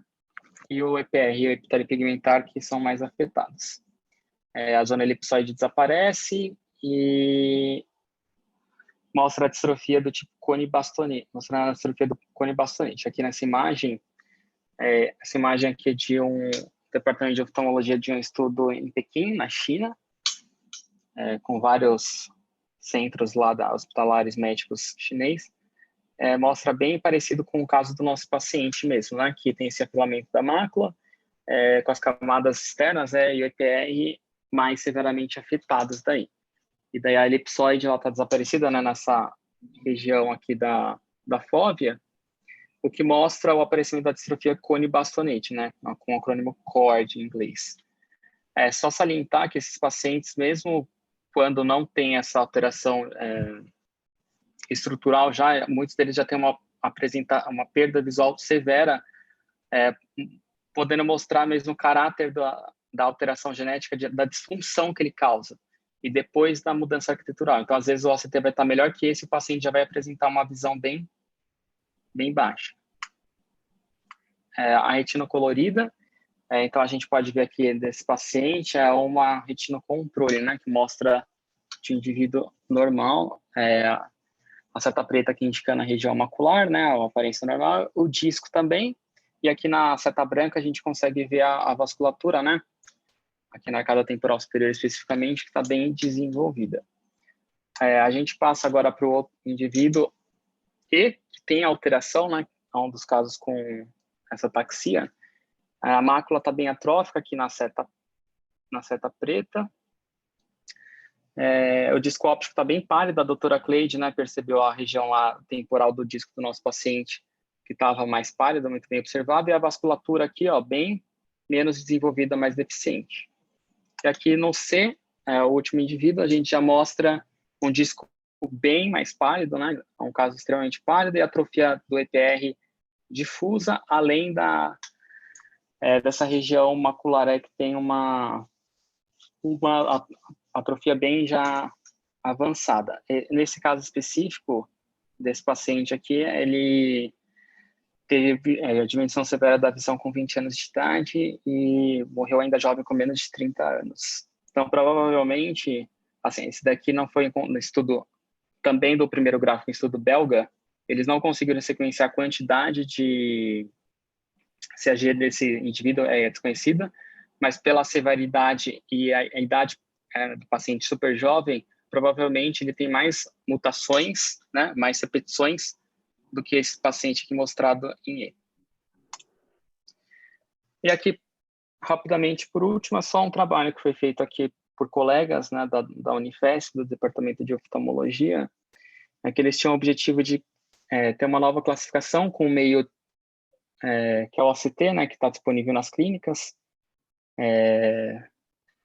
para futuramente a gente acompanhar esses pacientes na classificação, prognóstico, fazer uma relação da alteração oftalmológica etiniana com o quadro de ataxia, então trabalhar em conjunto com os neurologistas, e também com o advento, né, das terapias gênicas vindo forte para os próximos anos, já ter bem embasado uma classificação de fácil acesso por nós, né, médicos, para aplicação de protocolos e na evolução dos casos em tratamento e resposta dos pacientes. Aí aqui ele mostra o estágio 0, né, que é a fotografia do fundo de olho colorida. Então tá tudo normal, né, o reflexo equifoveal, o disco. No estágio 1, que chama mais atenção nessa captação subfoveal aqui do OCT, e a alteração discreta na pigmentação macular. O estágio 2 é bem mais evidente, né, a atrofia macular. No OCT também fica mais fácil. E no estágio 3, que é o mais avançado, tem essa atrofia difusa aqui na região da mácula. Também a camada, né, de fotorreceptores, o EPR, está totalmente já atrofiado. E o disco óptico está bem mais pálido. Aqui dá para ver, e no OCT também fica bem mais claro. Aqui nesse caso, mostra a atrofia, o OCT está mostrando uma atrofia difusa mesmo da região macular, corte foveal. Era isso. Ótimo, Rony. Então, a ataxia espinocerebellar tipo 7 faz um diagnóstico genético e tem, além das alterações sistêmicas, neurológicas, você tem essas alterações de atrofia macular, que faz parte de um grande diagnóstico diferencial, né? Ótimo. Isso. Obrigado, Rony. Excelente. Doutor. Obrigado. Tá. Vamos compartilhar. E agora a gente fala de um artigo. Eu achei esse artigo extremamente importante, tanto do ponto de vista de documentação, porque analisa é um estudo populacional de imagens de OCT, são mais de 40 mil pessoas que foram analisadas num banco de dados britânico, e o intuito desse artigo é apresentar lesões precursoras das drusas em DMRI, quer dizer, o que aparece antes de você notar drusas no fundo de olho, avaliando o OCT desses pacientes. Então, o que esse artigo identificou é que você tem um afilamento da camada dos fotorreceptores. Isso é anterior à formação de drusas e tem correlação com a formação de drusas e tem uma correlação com genes associadas à degeneração macular, né? Então, o estágio precoce de degeneração macular que a gente não consegue detectar pelo exame de fundo de olho, mas eventualmente pode detectar pelo OCT. Então, esse artigo que o Nicolas vai apresentar, certo? É um artigo bem interessante. Nicolas, fica à vontade. Boa noite, todos conseguem me ouvir? Sim. Tá bom. Ótimo. Boa noite a todos. Como o professor falou, meu nome é Nicolas, sou residente do 2º ano e vou apresentar o artigo dessa semana. Agradeço ao professor Sérgio pela escolha do artigo e pelo auxílio na elaboração da apresentação. Deixa eu só mudar aqui. O nome do artigo dessa semana, em tradução livre, é: o afinamento da camada de fotorreceptores é um marcador precoce da degeneração macular relacionada à idade. Evidência genética e epidemiológica de informações de OCT do Biobanco do Reino Unido. É um artigo publicado no Ophthalmology, agora nesse mês, em 2022. A degeneração macular relacionada à idade, ela está relacionada a vários fatores de risco, entre elas a idade, fatores genéticos, hábitos de vida, como o tabagismo. Como o professor falou, um dos principais sinais clínicos que temos hoje é a presença de drusas que podem ser observadas à fundoscopia. Um dos principais marcadores clínicos da degeneração macular. Esse estudo tenta procurar biomarcadores precoces, a formação de drusas, e também avaliar e estudar melhor essas relações e esses fatores de risco, principalmente os fatores genéticos relacionados à degeneração macular relacionada à idade. Esse estudo foi um estudo de coorte, ele envolveu 44.823 indivíduos desse banco de dados do Reino Unido. Foram selecionados pacientes de idades entre 40 e 70 anos, 54% deles eram mulheres, e um follow-up médio de 10 anos. Foram utilizadas um algoritmo da Topcon no OCT do Spectral Domain para a realização da medida de espessura das camadas retinianas e desenvolvido um score de risco poligenético baseado num grande estudo do genômico de Fritz em 2016. Falando um pouquinho sobre esse banco de dados do Reino Unido. Esse banco ele faz parte de um grande estudo nacional, uma coorte, que envolve aproximadamente 500 mil participantes, de 22 centros espalhados pelo Reino Unido, com informações de 2006, foram recrutados pacientes em 2006 e 2010, e vão sendo seguidos ao longo do tempo. Os pacientes selecionados foram seguidos por 10 anos, e eles tinham informações genotípicas e fenotípicas, então foram coletadas amostras de DNA do sangue, e várias informações clínicas dos pacientes foram reunidas em prontuário e em sistema nesse banco de dados. Desse total de 500 mil, 67 mil tinham tanto informações genotipadas e imagens de OCT registradas no banco de dados do Reino Unido. Foram excluídas imagens de baixa qualidade e extremos de idade. Excluído como um estudo genético, eles também excluíram pacientes de primeiro e segundo grau de participantes já selecionados. Então, uma vez que eles recrutavam um paciente no estudo, eles viam se o paciente tinha algum parente, primeiro e segundo grau, e randomicamente excluíam esses pacientes para evitar vieses. Dessa forma, desses 67 mil que tinham imagem CT, foram estudados um total de 44.823 indivíduos.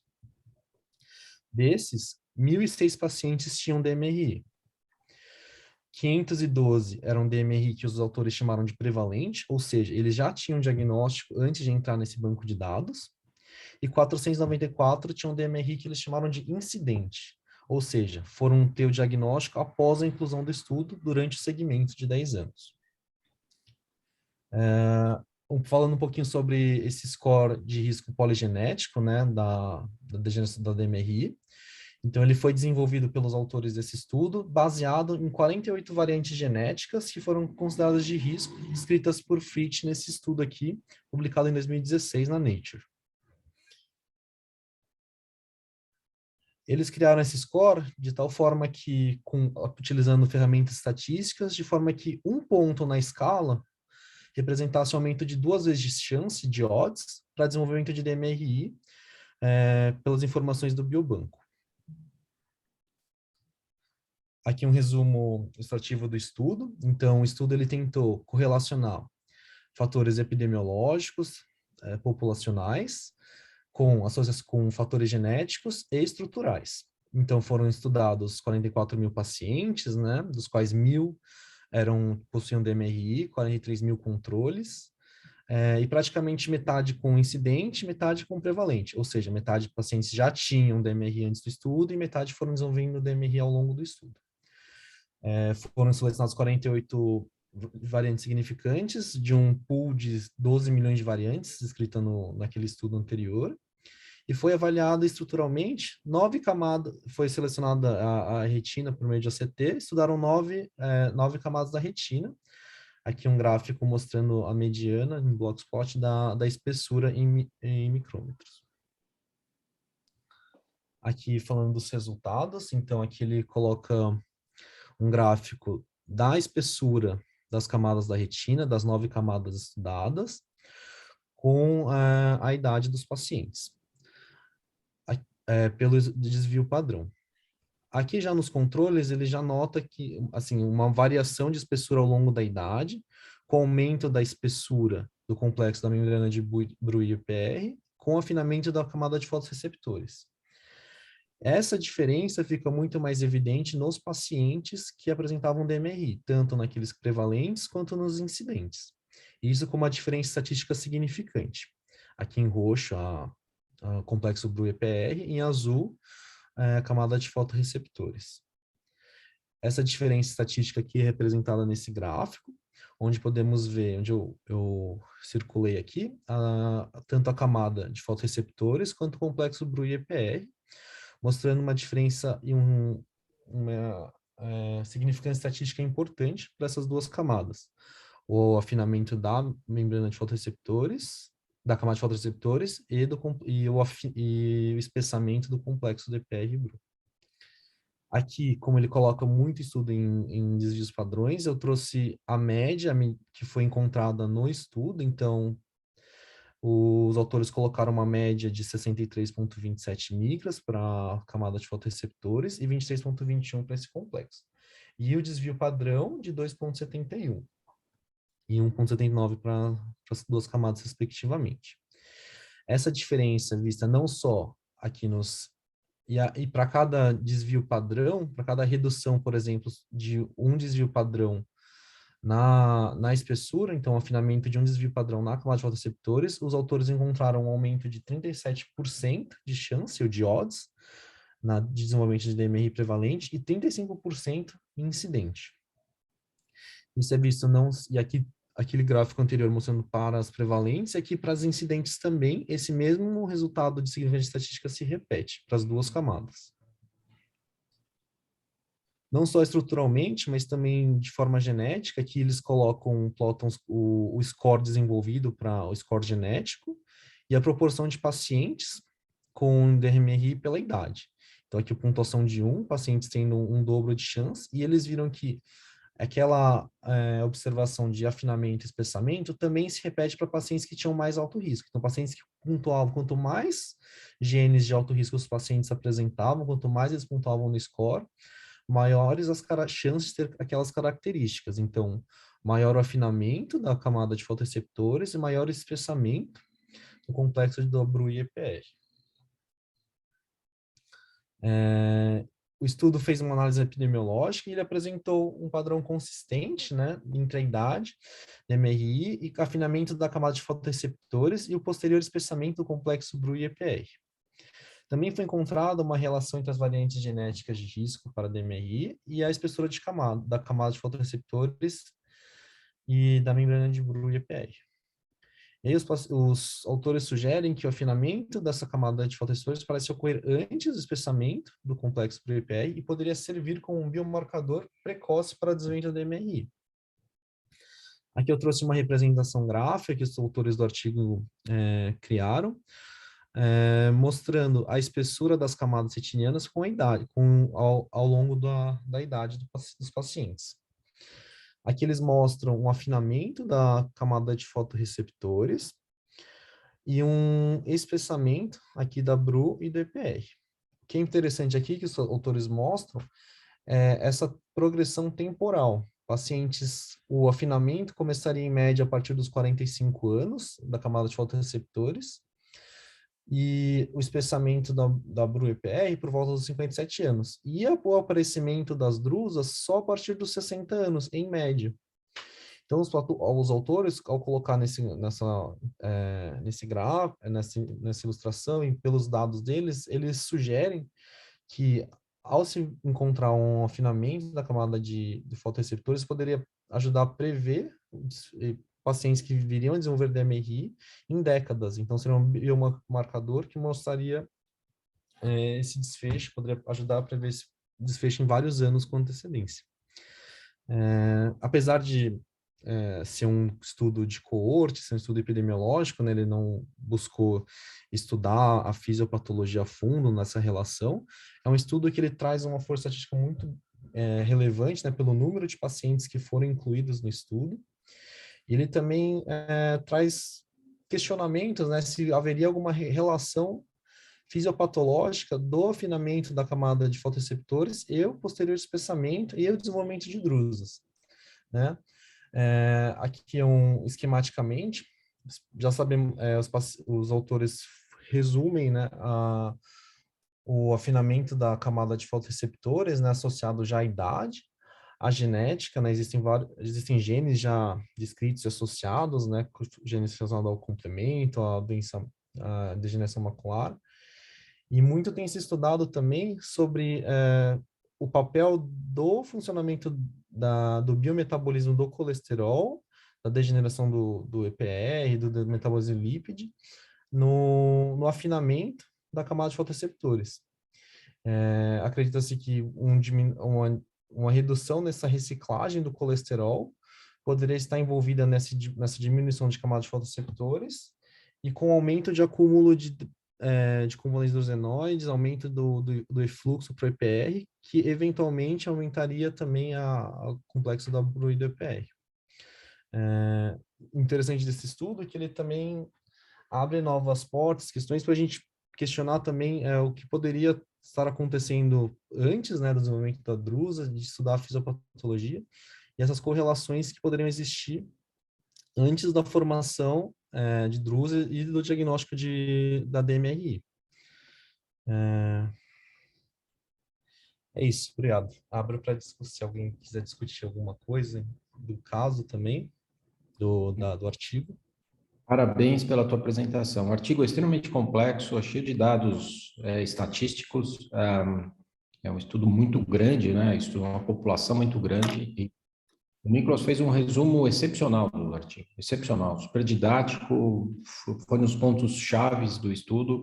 Eu recomendo que todo mundo leia, porque eles falam, né? Essa figura que o Nicolas mostrou e detalhou perfeitamente, eles fazem uma hipótese fisiopatológica para para os dados que eles encontraram, que o Nicolas resumiu aí, né? Então, Nicolas, parabéns, viu? Excelente, excepcional a apresentação. Alguém quer fazer um comentário aqui? Não.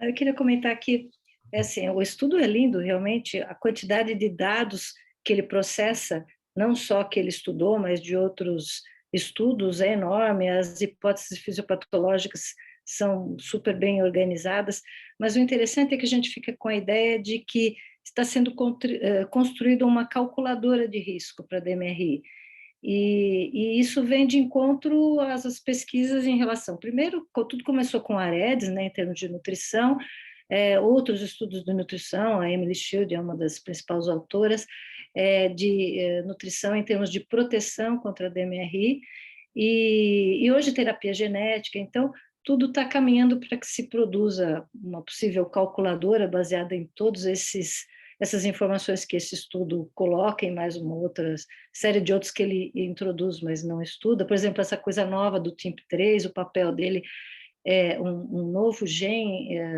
que está sendo estudado para o início da DMRI, e a partir dessa calculadora, eventualmente, instituir esses novos tratamentos de proteção da DMRI. Então, é um caminho novo que a gente vê aí para a DMRI. Perfeito, Cleidia. E ele cita até, né? Ele cita que esse dado de espessamento, de afilamento, né, da camada de fotorreceptores deve ser incluído nesse cálculo de risco, né, a longo prazo de DMRI. Ele estuda também a espessura da nuclear interna, a plexiforme interna, que mostraram também alguma importância estatística na origem. Enfim, uma série de novos dados que vão progressivamente sendo introduzidos nesses fatores de risco. E o que é importante, a base de tudo isso, Cleide, é uma base de dados que eles têm gigantesca, né? Isso é impressionante, né? A base de dados que tem na Inglaterra é uma coisa, no Reino Unido é espetacular.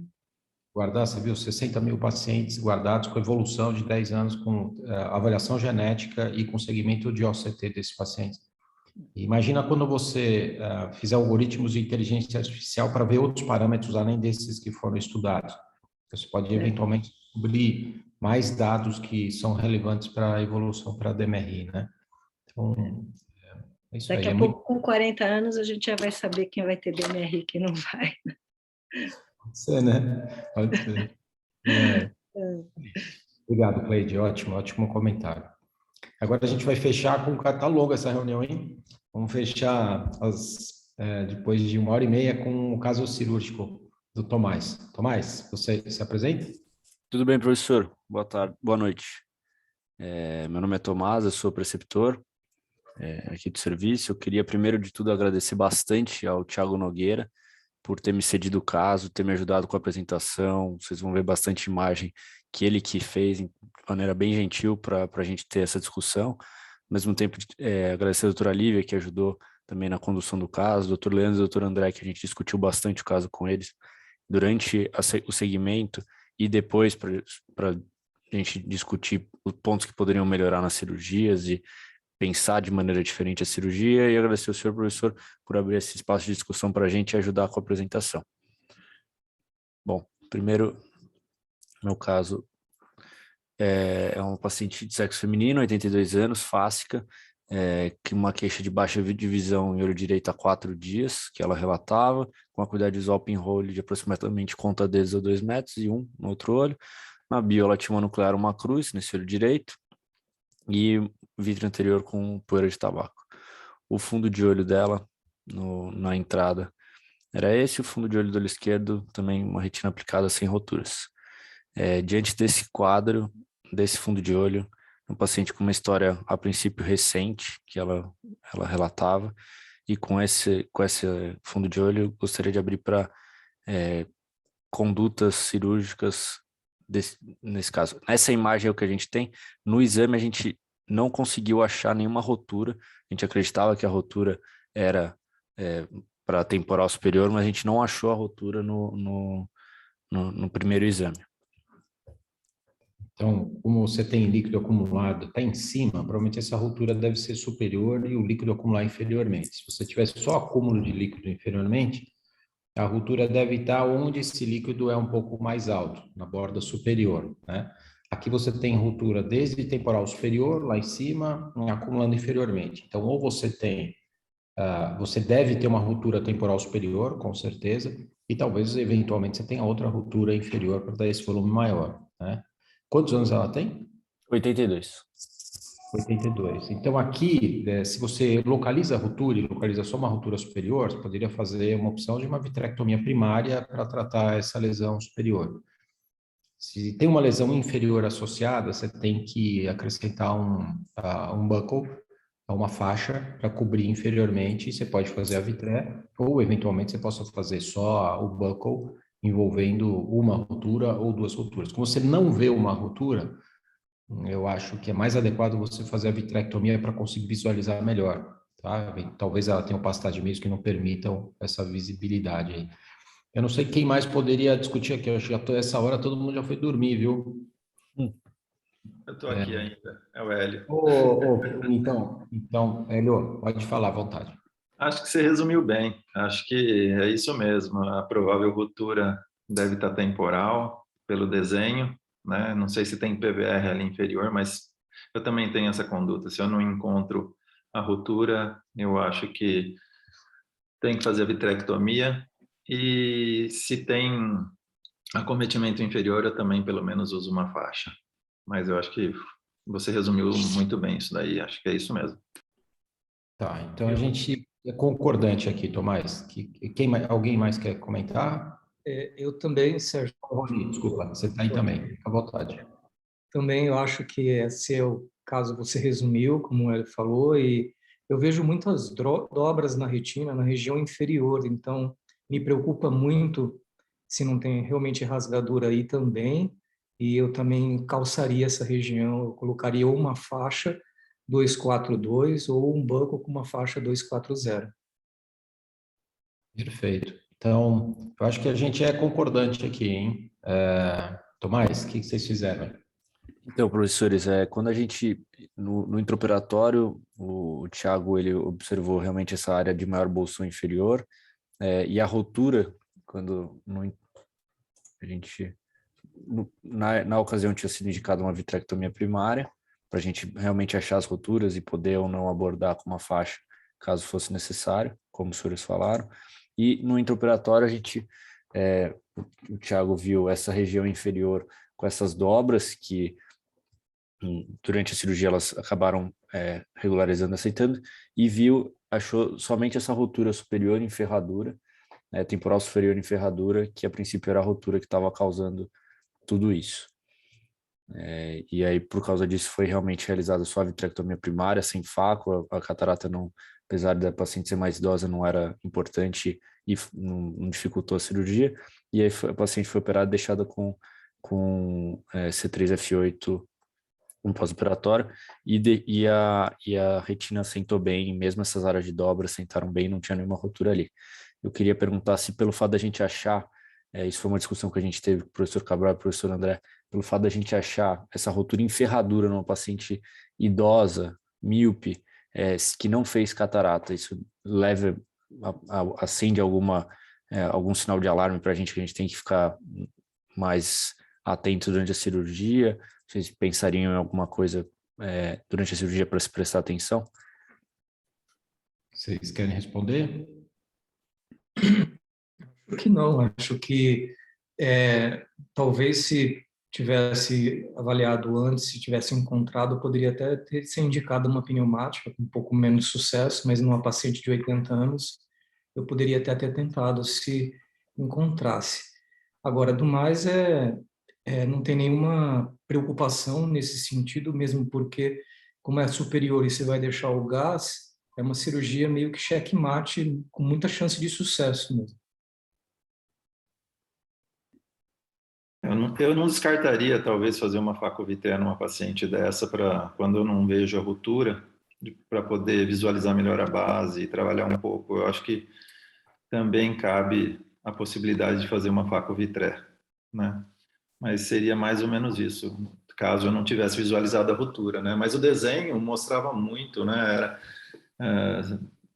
Tinha que batalhar, eu tentaria pelo desenho que vocês estão vendo, acho que essa não é a primeira reunião, as outras reuniões isso já aconteceu, que o desenho do descolamento ele fala muito para a gente, né? E às vezes o paciente também informa onde veio o flash, de que lado que veio. Eu acho que o que eu podia contribuir era isso, que talvez uma FACO associada também é uma possibilidade de se fazer para trabalhar melhor a base quando você não vê a ruptura. Tomás, também eu concordo. Uma paciente com 80 e tantos anos, né?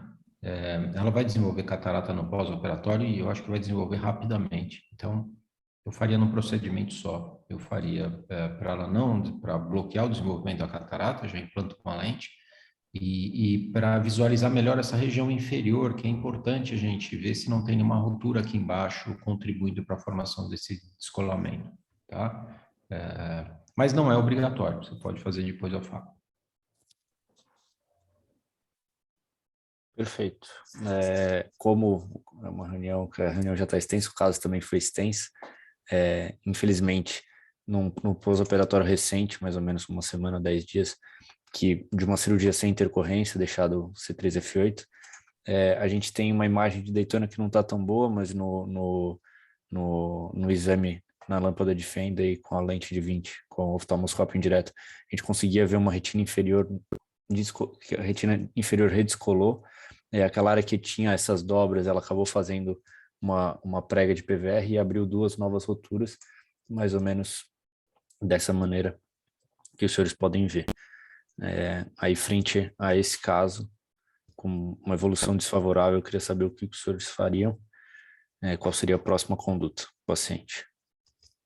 Então, aqui com o PVR inferior, você vai ter que reintervir com o descolamento inferior. Tratamento do PVR, se você fazer a vitrectomia, dissecar o PVR. Se você não conseguir dissecar ou não conseguir retirar a hialoide que deve estar aderida ainda, ou você fazer ruptura iatrogênica, num PVR avançado, você pode até pensar numa retinectomia, mas a princípio você disseca toda a hialoide, disseca o PVR e coloca um elemento inferior, um buccal inferior, para proteger essa área de tração, certo? Vocês querem comentar? É isso aí. Perfeito. Então, o que vocês fizeram? Foi exatamente isso, professor. A gente pensou, teve uma construção do PVE com essas novas alturas inferiores, e aí foi indicado realmente aí a gente acabou fazendo a FACO, passou uma faixa inferior para dar esse suporte, fez uma nova vitrectomia para remoção do PVR e colocou óleo de silicone no paciente. O paciente evoluiu bem nos primeiros pós-operatórios, o pós-operatório recente, a retina colada, essa área inferior tratada com laser, sob óleo, a área superior também ainda colada, só que infelizmente num pós-operatório um pouco mais tardio, com 2 para 3 meses, o paciente evoluiu de maneira desfavorável, e aí na área mais temporal ainda, antes ela tinha essas dobras inferiores mais nasais, com as novas roturas, ela fez novamente uma prega de PVR. Aí, para um paciente que já está com óleo de silicone, já fizemos uma FACO, passamos uma faixa, qual seria a conduta novamente? Vocês querem responder agora? Com uma recidiva com PVR inferior? Rony, Hélio? Eu acho que é a mesma conduta que você tinha falado, Sérgio, remover o PVR e tudo mais, mas aí nesses casos a retina começa a ficar mais encurtada, com óleo, forma mais fibrose. Aí o pensamento é mais na motivação de fazer uma endocauterização com uma retinectomia para aliviar essa retina, fazer o laser até a arcada ali, né? E novamente colocar óleo de silicone. Aí só um adendo que às vezes é o que a gente pega muito no consultório, que são vitrectomias primárias, que quando não evolui bem, que formam como um caso aqui, né? Acabam redescolando, apresentando um prognóstico muito ruim quando você, às vezes, abre mão do elemento introflexor, uma faixa, por exemplo, no olho automíope, que talvez tenha algum buraco, alguma predisposição a qualquer outro tipo de proliferação. Então, esse é um dos casos que a gente costuma ver no consultório, na clínica, que costuma recorrer. Perfeito. Hélio? Concordo com o Rony. É isso mesmo. Trabalhar bem o PVR, grande chance de ter que fazer uma retinectomia aí fazer um laser bem extenso até a arcada, poupando a retina o máximo possível, mas possivelmente vai ser agressivo, porque o PVR está chegando ali, a gente vê a arcada inferior ali, o PVR está bem próximo, né? Mas basicamente é isso mesmo. E o que é que interessa? Agora aqui, a intervenção que eu faria direto, você seca e você faz uma retiné, e a segunda recidiva de PVR, você tem que remover essa área, provavelmente você tem bastante aloide aderida aí, você tem proliferação, metaplasia de EPR para fazer esse PVR. Se você só disseca aqui, você vai ter recidiva, você tem que remover mesmo, fazer a retinectomia, eu concordo. O que não é comum é um paciente com idade avançada, com uma ruptura única e com 4 dias de sintoma, evoluir com PVR dessa forma. Isso não é usual, sabe? Normalmente a gente vê pessoas mais jovens fazendo PVR com rupturas grandes, então a migração do EPR para a retina inferior é grande, ou com múltiplas rupturas, ou com tempo de duração maior, né? Com intervenção mais tardia, sabe? Ou com descolamento de coroide. Ele não tinha esse paciente não tinha fator de risco para desenvolver um PVR dessa forma, né? Você vê que a introflexão inferior, aquela alta, está bem colocada. E apesar disso, teve a formação do PVR. Ela não segurou o desenvolvimento do PVR. O PVR não é tão anterior como a gente costuma ver. Ele está no equador posterior, não na periferia, como a gente costuma ver, né? Então, não é um caso que eu esperaria essa evolução. Infelizmente, você teve isso e agora você tem que fazer, eu concordo, fazer uma retinectomia. Professor, só aproveitar para comentar antes do Tomás dar prosseguimento aí. Realmente, esse quadro, quando a gente entrou na primeira cirurgia, 4 dias, teoricamente, de história e tinha aquelas dobras, mas que a gente realmente achou que não era um PVR inicial. E realmente, quando eu terminei a primeira cirurgia, coloquei gás, eu estava tranquilo, né? Mas realmente evoluiu com essa formação de PVR inferior, inicialmente nasal, e aí agora, como o Tomás mostrou, temporal inferior também. E eu tive bastante cuidado na primeira cirurgia de testar o DVP, apesar assim, achar que era bem provável esse paciente já ter, mas usei triancinolona e tal. Eu não sei se ela tinha algum grau de vitrosquise, alguma coisa que atrapalhou aí para que essa hialose se descolasse bem até a periferia, mas realmente achei atípico aí, por todos esses fatores que o senhor comentou, essa evolução com essa formação de PVR tão intensa na região inferior. Ótimo, Thiago, é isso mesmo. Perfeito, perfeito. Eu imagino que o cuidado que vocês tiveram de corar e aloide com triancinolona, mas às vezes você tira uma parte mesmo, né? Esse esquise do vítreo que você tira uma parte, achando que tirou totalmente, uma parte deve estar aderida para formar isso. Eu acho que essa é a explicação. E apesar do cuidado que vocês tiveram, eu concordo com vocês, fez uma vitraprimária, caso que não era risco, né? Caso que tenha informação de algum PVR inferior, ou se tem hemorragia associada, ou se tem um descolamento de coroide, você até pensar em colocar um banco inferior para já proteger, prevenindo a formação de PVR. Aqui não tinha fator de risco para formar. Então, eu teria feito igual vocês fizeram se não tivesse nenhuma ruptura inferior, só tratar com vitrectomia primária mesmo. Quer continuar na evolução? Bom, professor, então, para esse caso aí, tem um vídeo que o Thiago me cedeu também, dessa remoção do PVR, e depois a gente vai comentar como a paciente está hoje. Então, só para a imagem também, como é que estava a situação ao exame, com essa prega de PVR e esse descolamento de retina mais inferior. E aí, partindo para a vitrectomia para remoção do PVR temporal inferior.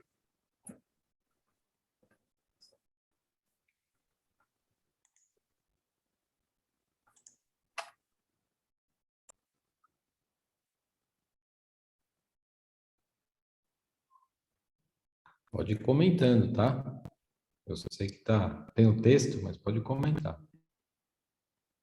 Então, professor, Isso, boa. Mineiro. A gente, né, eu mostrei ali no início o aspecto da retirada de óleo, eu usei, né, eu vi que a retina estava realmente só descolada nessa região temporal inferior, eu coloquei o perfluor para proteger aí a mácula e ajudar com uma contração na dissecção. Inicialmente eu tentei, né, com a mão dominante, apesar da esquerda talvez estivesse mais fácil ali de entrar de frente, mas só com ela, puxando, eu não consegui fazer um descolamento inicial, mas usando a iluminação como segundo instrumento para fazer uma contratração, eu consegui uma dissecção melhor, e agradecendo a Lívia por ter me orientado durante essa cirurgia, né, não podendo deixar de reconhecer a ajuda fundamental dela. E eu achei interessante, até o doutor Leandro comentou também do vídeo, que a gente observa que quando a gente tira essa lamela em bloco, ela se estende até a periferia, que aí reforça essa possibilidade de ter uma hialoide aderida aí que chega até a retina periférica. Mas aí, depois que conseguimos tirar bem, acabou fazendo um pouco de hemorragia, uma pequena ruptura iatrogênica, mas que foi utilizada para fazer a troca, e realmente, enfim, a gente conseguiu tirar bem a tração no local, conseguiu fazer o laser, marcou bem. No primeiro momento, fiz a troca até o nível do perfluo, baixei um pouquinho do nível da rotura, fiz o laser e depois acabei tirando o remanescente do perfluo, deixando bem seca a retina.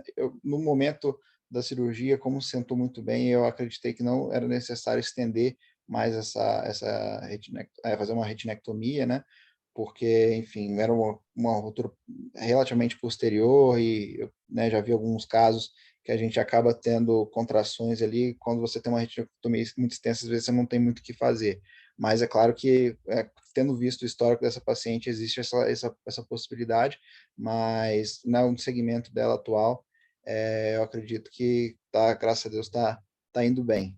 Mas realmente a gente tem que ficar bem atento aí no caso dela, para caso, né, ter algum encurtamento aí de alguma região que a gente possa observar no segmento. Quanto tempo ela tem de cirurgia agora? Agora, no momento, ela fez 2 meses, professor. E, enfim, o aspecto inicialmente está bem, eu não vejo mais nenhuma dobra, nenhuma região que está sendo sugestiva de formação de novo PVR. Tem uma foto aí que o Tomás vai mostrar, mas realmente as fotos de grande angular para ela, não sei se por causa da borda da lente, por algum motivo elas não conseguem mostrar tão bem como a gente está acostumado, mas acho que essa representação que eu fiz aí, mandei para o Tomás, está bem fiel ao que a gente observa no momento. Perfeito, perfeito. Então você fez a dissecção focal, era um PVR mais localizado, né? Exato, exato. Na verdade, esse PVR, nessa dobra, talvez até depois o Tomás mostrar novamente ali o quadro inicial, você vê que bem naquela região de dobra, meio esbranquiçada, foi se formando mesmo esse PVR, que inicialmente apresentou um componente mais nasal inferior, que foi feita a dissecção e o laser na segunda cirurgia, né, quando teve o primeiro redescolamento, e depois ele se estendeu para essa região temporal inferior. Mas aí, como a gente conseguiu fazer uma dissecção bem completa, né, chegando até a periferia, tirando esse excesso de hialoide que poderiam servir de arcabouço para essa formação de PVR, eu acredito que ajudou bastante, a retina assentou muito bem, e eu fiquei mais tranquilo de fazer esse laser mais focal nessa região onde tinha aberto essa rotura que a gente usou para fazer a troca e, né, remover o líquido subretiniano. Perfeito, perfeito, Thiago. A opção foi ótima. Mas eu acho que uma retinectomia também não seria errado você fazer, tá? Alivia muito a tração. Mesmo que seja posterior, você não vê tração em retinectomia se você fizer adequadamente. Ao contrário, relaxa totalmente a retina, né?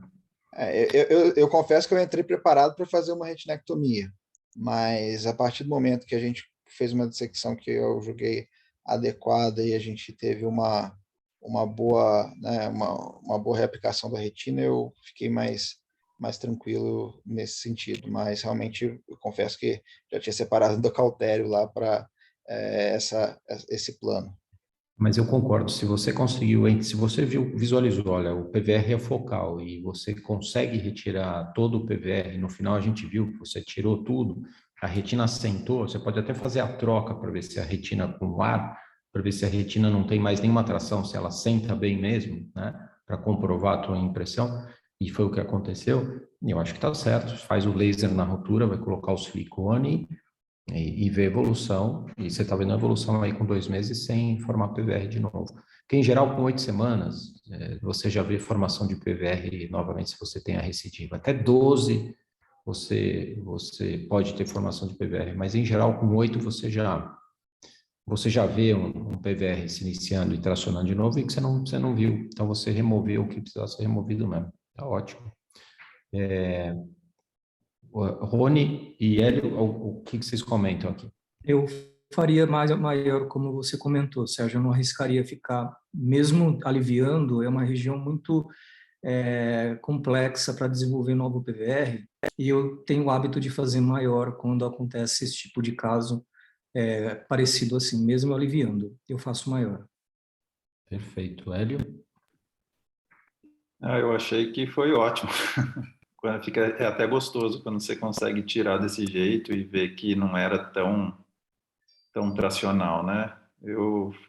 Parabéns, Thiago. Mas eu também entraria pensando em fazer uma retinectomia.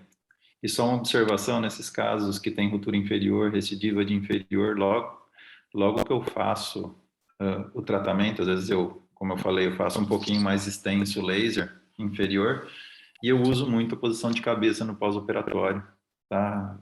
Um decúbito quase ventral, praticamente, porque aí o óleo sobe e aí eu me sinto mais seguro, tá? Só para comentar do decúbito ventral no pós-operatório. Eu tenho usado bastante nessas rupturas inferiores. Perfeito. Então, você vê, Thiago, que você e nós três entraríamos para fazer uma retinectomia, né? Depois da dissecção, né? Você disseca para tentar fazer uma retinectomia um pouco menor, para tirar o tecido, né? Mas se você consegue retirar tudo, você tem certeza que ela está realmente sem tração, é uma possibilidade. E você está com buckle para segurar essa região mais anteriormente, eu acho que é perfeito fazer o laser, colocar o silicone e pode ser que o PVR não recidive, como que é o que está acontecendo mesmo, né? Eu até brinquei com os colegas depois quando a gente estava comentando sobre o caso, que realmente, assim, talvez não fazendo a retinectomia, eu arrisquei ter uma contração e ter um novo descolamento. É uma possibilidade, né? Isso só o tempo vai dizer com certeza, mas eu disse que eu fiquei um pouco com medo, porque quando a gente faz a retinectomia, a gente não tem a função Ctrl+Z durante a cirurgia de retina, né? Então, como ficou bem, eu falei, vamos deixar assim, acho que tá indo bem, mas realmente é uma possibilidade pro prosseguimento, né? Eventualmente, se tiver alguma coisa assim, aí realmente vai ter muita escapatória. Mas foi ótimo aqui, Thiago, parabéns. E a ilustração aqui tá super bonita, né? Então tá excelente. Tomás, algum dado complementar aqui? Não, professor, uma coisa só que a gente já pensou em também discutir, o Thiago me sugeriu, pensando que o paciente teve múltiplas recidivas, esse PVR inferior, que reformou e foi tirado em bloco, não foi feita retinectomia, teria alguma particularidade para retirada de óleo de silicone dessa paciente? Faria no tempo normal? O que você teria algo a prestar de atenção nessa cirurgia, na próxima cirurgia? Se você for ver a fisiopatologia do PVR, como ele é formado, ele começa a se formar em 4 semanas, vai aumentando até 8 semanas, e essa formação se estende até 12 semanas. Então, se em 3 meses você não tiver recidiva de PVR, eu acho que você pode tirar o silicone. O laser vai estar bem, vai comportar bem essa lesão. Com 12 semanas, 3 meses sem recidiva, eu tiraria, não deixaria mais, porque existe a possibilidade de toxicidade do silicone, né? Então, eu esperaria o limite aí 3, talvez o limite seria 4 meses, mas a partir daí eu tiraria o silicone se não tivesse recidiva de PVR. Rony e Hélio. Mesma conduta. Hélio? Eu só pensaria por causa da idade dela, de 82 anos, né? Aí você pode até esticar um pouco, mas é isso aí. O Sérgio detalhou bem a evolução da formação do PVR, caberia a retirada, sim. Às vezes a gente fica com um pouquinho de receio por 3 cirurgias seguidas, né? Mas é isso aí. Outra coisa, talvez, para comentar no PVR, se existe alguma droga que você usasse, como antimitótico, por exemplo, para impedir a evolução de PVR. Foi minha tese de doutorado em 2000, há 22 anos atrás. A gente usou 5-fluoracil e heparina de baixo peso molecular no modelo animal em coelhos de PVR, né? Um grupo a gente tratava com isso durante a infusão da vitrectomia, que a gente induziu o PVR, outro não, e a gente teve, no modelo animal, menor formação de PVR, de uma forma estatisticamente significativa, comparado com o grupo controle que a gente não usou sem fluoração nem aparelho vasculaar. Logo depois, teve um grupo inglês que usou isso em humanos, e eles não encontraram muita diferença. Já usaram methotrexate, usaram outras drogas, antipitóticos também, mas parece que o mecanismo é muito mais exuberante de formação do PVR, que a gente não consegue com drogas inibir essa proliferação celular, né? Que basicamente é de EPR, né? O célula glial participa também, mas principalmente EPR. Então, o ideal seria a gente ter uma forma de prevenir desenvolvimento de PVR em pacientes que a gente determina como fatores de risco, que teriam fatores de rupturas grandes, inflamação intraocular, hemorragia, né? Que fazem a quimiotaxia para proliferação de migração e proliferação de EPR na superfície da retina.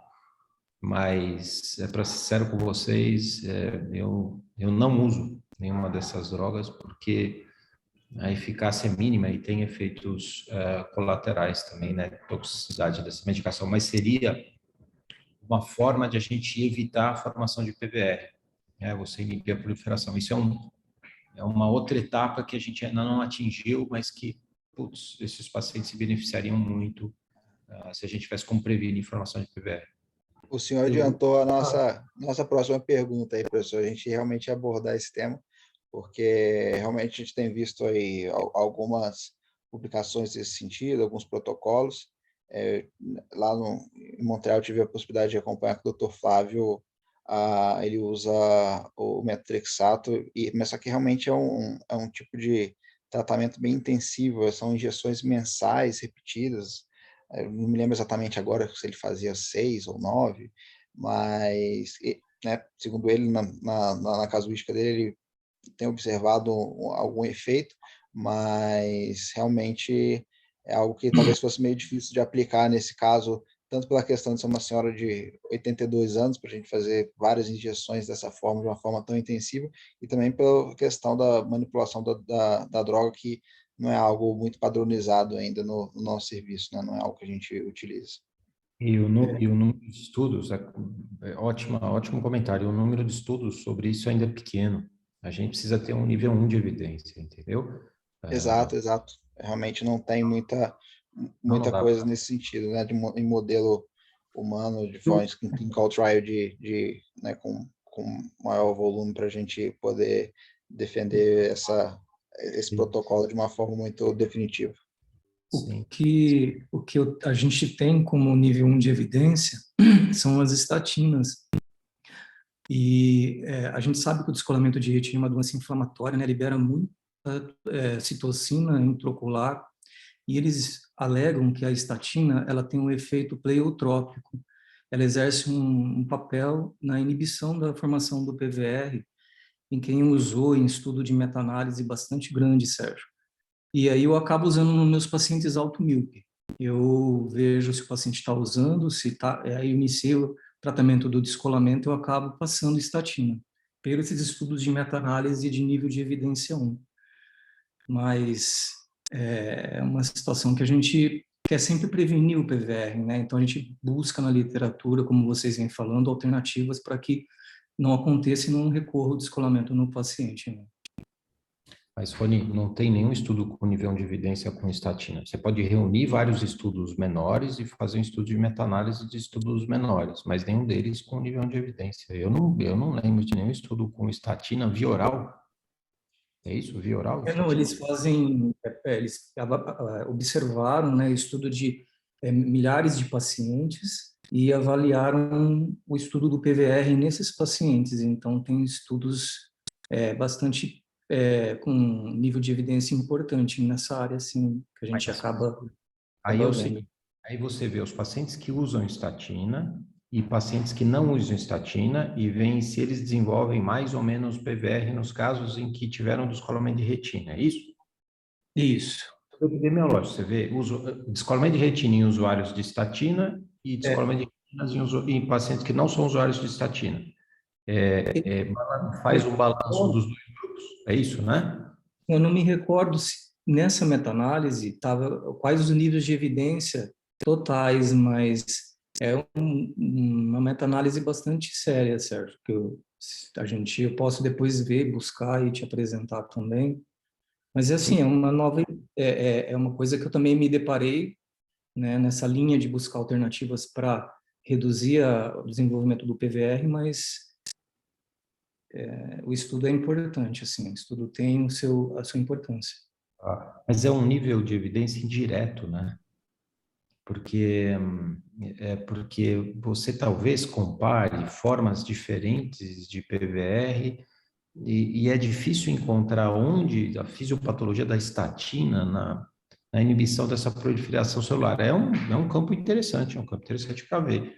Mas o nome que eles dão para isso, que eu me familiarizei, foi pleiotrópico, se eu não me engano, que é um efeito indireto nessa inflamação do descolamento de retina. Aí tem estudo de uso da estatina em redução das citocinas intraoculares, que eu não me recordo todos os detalhes aqui para debater mais profundamente. Tá. Agora, outra coisa, quanto tempo pode levantar a estatina e qual a dose dela, porque os pacientes, né, para ter uma... É interessante, é interessante. O Thiago colocou aqui um estudo, do Nature, ó. Esse aí, na verdade, é 2022 até, provavelmente não é o que o senhor comentou, mas é um estudo, pelo visto, in vitro, mas que eles estão sugerindo o uso intravitro, inclusive, aqui, que eles acham que pode diminuir, mas realmente foi uma leitura dinâmica aqui do abstract, mas, enfim, já é algo que já fala, provavelmente deve citar esse que o senhor comentou. Foi agora 13 de janeiro de 2021 que está a publicação. Tem meta-análise, depois a gente pode ver uma coisa ao debater, né, buscando mais evidência.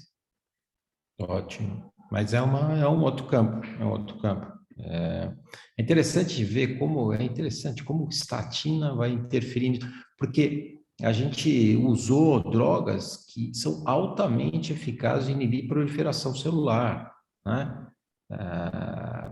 5-fluoracil, heparina de baixo fundo molecular, tem várias, taunomicina, são várias drogas, né, que agem, tem potencial tóxico, o índice terapêutico delas é curto, quer dizer, ela tem uma toxicidade alta também, né? E estatina parece que tem outro efeito em glípide, né? Eu não sei se isso é promissor, não, mas é interessante o comentário e é interessante ser testado.